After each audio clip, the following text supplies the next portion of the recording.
guys, hi माण्हू, कीअं आहियो तव्हां सभई? Welcome to Sindhi film festivals partition special series. हिन दफ़े असां सिंधी फूड्स एंड स्टोरीज़ ते फोकस रखियो आहे। लास्ट वीक गीता गौलानी दीदी वटि असां तव्हांखे वठी हलियासीं न्यू जर्सी। अॼु असां तव्हांखे वठी था हलूं हिते खार में, बॉम्बे में। तव्हां मोहित चोटरानी सां लास्ट ईयर बि मिलिया हूंदा। मां मोहित चोटरानी जे द सिंधी किचन में तव्हांखे वठी हली हुयमि। पोइ हिते थंबनेल विझंदीमांव, तव्हांखे ॾेखारींदीमांव। उहो वीडियो ॾिसजो अगरि न ॾिठो अथव त। मोहित असांखे थैंकफुली सदोरो असांखे पंहिंजे दादा दादी सां मिलायो अथई हिन दफ़े। उन दादा दादी जो वीडियो 2 ॾींहं अॻु असां विधो हुयो। आई होप तव्हां उहो ॾिठो हूंदो। उन्हनि जा दादा दादी ॿुधाइनि था कि कीअं उहो सिंध मां आया ऐं कहिड़ा खाधा खाईंदा आहिनि।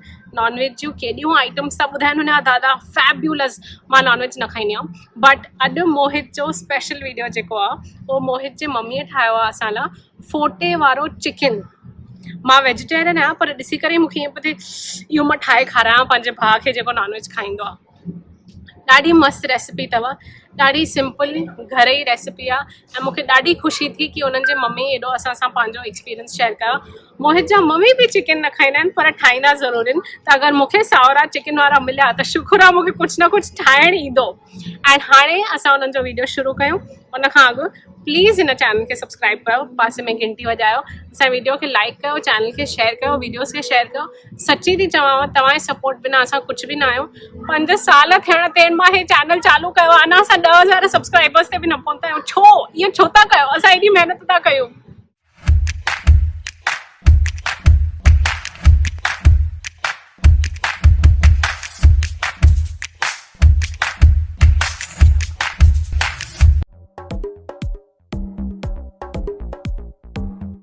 हेलो एवरीवन, मुंहिंजो नालो आहे मोहित चोटरानी। सभिनि जो स्वागत आहे सिंधी फिल्म फेस्टिवल जे यूट्यूब चैनल ते। सभिनि खां पहिरीं हिकु कमु कयो, हेठि जेका सब्सक्राइब बटन आहे हुन ते क्लिक कयो ताकि सभु अपडेट मिलंदा वञनि। रेगुलरली जेका बि हू ठाहिनि था, नवा वीडियोस अचनि था, हू सभु तव्हांखे अपडेट मिलंदा। तव्हांखे ख़बर पइजी वेंदी कि छा था विझनि। हिन साल जो हिंदुनि जो जेको थीम आहे पार्टीशन सीरीज़ जेको हर साल कंदा आहिनि, हू खाधे ते आहे। ऐं मां छो न कॉन्ट्रीब्यूट कयां, छोकी असां सिंधी आहियूं। मां शेफ आहियां, रोटी खाधी आहे, ठाही आहे। मुंहिंजो पंहिंजो किचन और सिंधी किचन नाले सां मां रोटी ठाहींदुमि। त हुन लाइ असां ही सोचियो आहे कि असां हिकु सिंधी रेसिपी ठाहींदा जेका आहे फोटे में चिकन।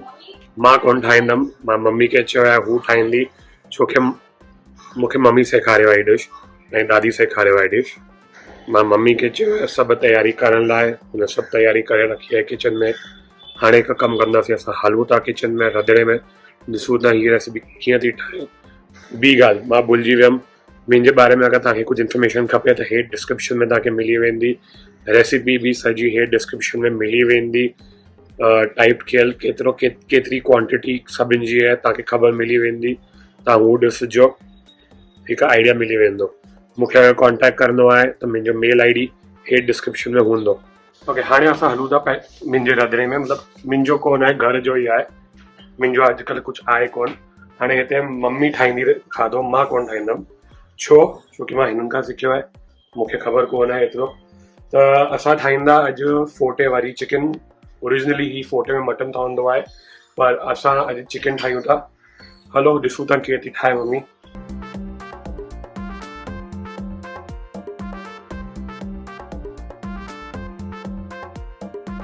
हाणे असां ठाहियूं था फोटे में चिकन।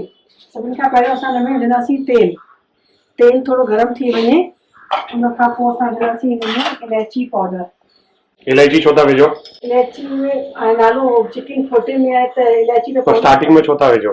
स्टार्टिंग में विझंदासीं, थोरो हुन में भुञंदासीं, फ्लेवर ईंदो। ठीकु आहे, हिन में छो भुञंदासीं। हाणे ही रेसिपी मां हिननि खां सिखी हुई। ऐं हिन में हाणे पोइ पवंदी थोरो 2 मिंट लाइ थोरो कचोपन निकिरी वञे। पोइ असां विझंदासीं चिकन पाव खण आहे ऐं इलायची 1 टीस्पून आहे पीसियल। पोइ चिकन खे थोरो लॻा असां भुञंदासीं, हल्को सो मतिलबु थोरो भुञंदासीं चिकन खे।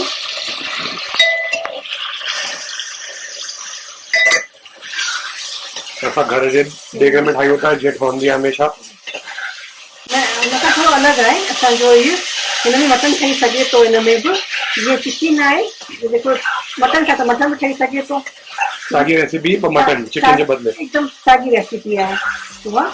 अच्छा हाणे हिते ॾिसो ही सिजे पई बुने पई मम्मी चिकन खे पर तव्हां हीअं मटन खे करे सघो था।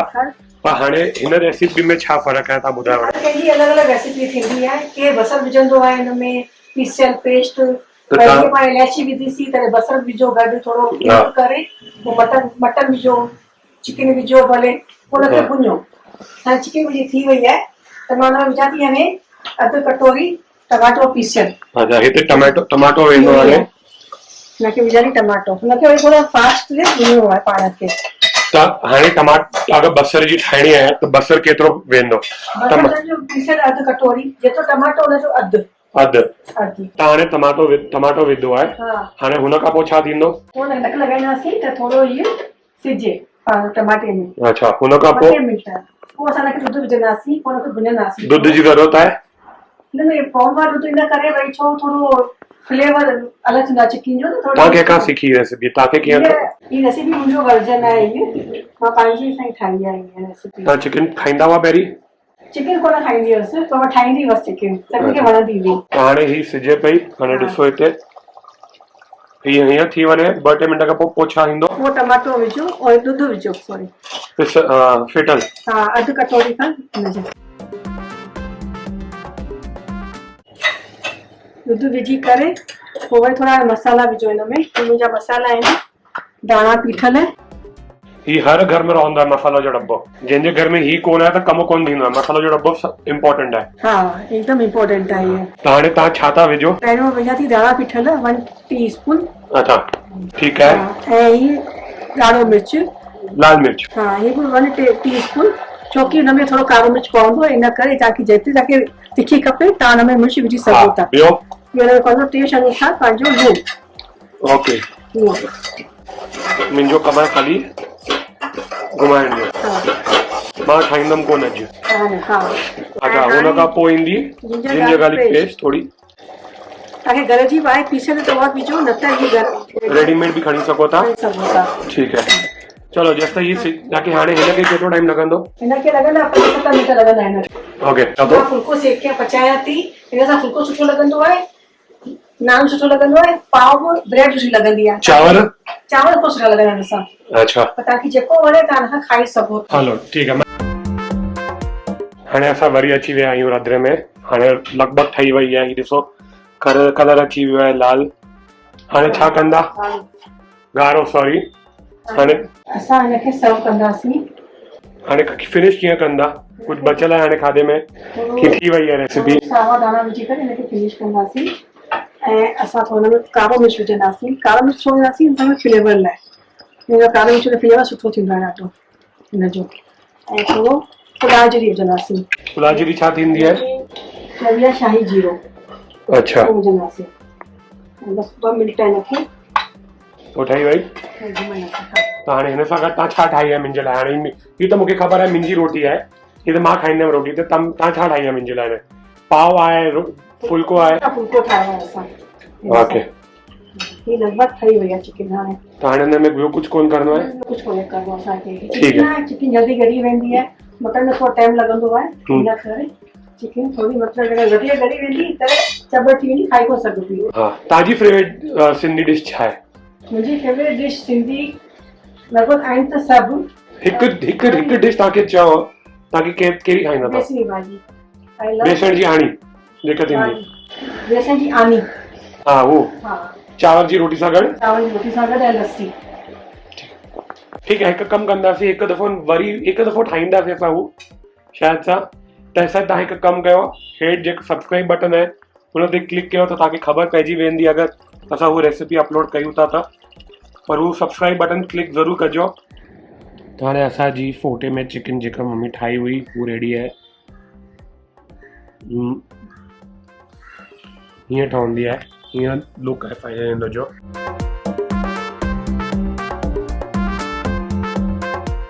कीअं लॻो तव्हांखे इहो वीडियो। मूंखे एॾी ख़ुशी थी थिए मोहित जी मम्मी पहिरियों दफ़ो असांजे चैनल ते आई एंड उन्हनि पंहिंजी रेसिपी जेकी उन्हनि पाण ठाही आहे, पाण ईजाद कई अथऊं, उहा असां सां शेयर कयूं। ईअं जाम दफ़ा थींदो आहे न नया रही त मुंहिंजी मां छो शेयर कयां। ओके त महिरबानी आंटी तव्हां असां सां रेसिपी शेयर कई एंड दिल खोले करे असांखे ॿुधायव कि एॾी सुठी एॾी टेस्टी, मां खाधी न पर ॾिसी करे सम्झी वियमि टेस्टी हूंदी। एॾी ईज़ी एॾी टेस्टी चिकन जी रेसिपी असां घर में कीअं था ठाहे सघूं। मोहित मूंखे हमेशह ॿुधाईंदो आहे कि हुन पंहिंजे सिंधी किचन जे मेन्यू में जेके बि रेसिपीज़ जेके बि डिशेस रखियूं अथई उन्हनि सभिनीनि जूं रेसिपीज़ हो पंहिंजे दादा दादी मम्मीअ खां ई सिखियो आहे, त घर जो खाधो ई हो पंहिंजे किचन ते रखंदो आहे। And I feel so good कि असां सां मोहित शेयर कई इहा recipe. Aunty welcome to our channel, पहिरियों दफ़ो।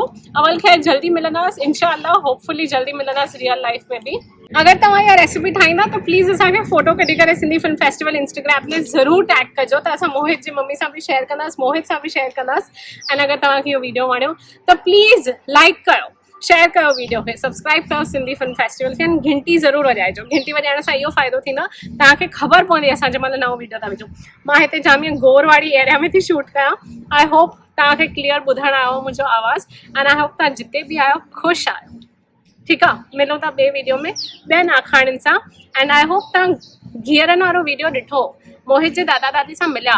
मूंखे जाम वणंदो आहे दादा दादियुनि सां मिलणु। सॼे दुनिया में जेके बि सिंधी दादा दादी आहिनि न उन्हनि सभिनीनि सां मूंखे मिलणु, उन्हनि जूं आखाणियूं उहे ॿुधणियूं आहिनि। कॾहिं तव्हां सां बि अची मिलंदासीं। कमेंट्स में ॿुधायो किथे आयो त अचो तव्हांजे शहर में। ठीकु आहे, okay bye, see you in the next video.